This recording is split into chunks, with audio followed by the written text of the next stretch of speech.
தமிழ்நாட்டில் வெள்ள நிவாரணப் பணிகள் சரிவர நடைபெறவில்லை என்று நாம் தமிழர் கட்சியின் தலைமை ஒருங்கிணைப்பாளர் சீமான் குற்றம் சாட்டியுள்ளார். பிரபாகரன் பிறந்த நாளை ஒட்டி நாம் தமிழர் கட்சி சார்பில் சென்னையில் இரத்த தான முகாம் நடைபெற்றது. அக்கட்சியின் தலைமை ஒருங்கிணைப்பாளர் சீமான் உள்ளிட்ட பலர் இதில் கலந்து கொண்டனர்.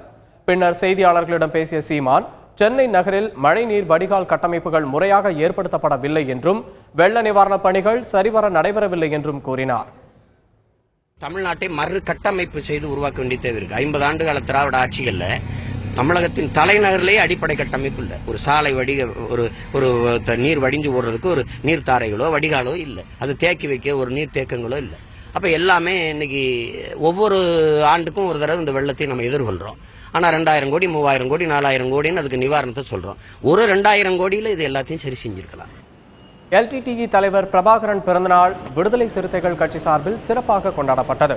அக்கட்சி அலுவலகத்தில் நடைபெற்ற நிகழ்ச்சியில் திருமாவளவன் கேக் வெட்டினார். ஏராளமானோர் இதில் கலந்து கொண்டனர்.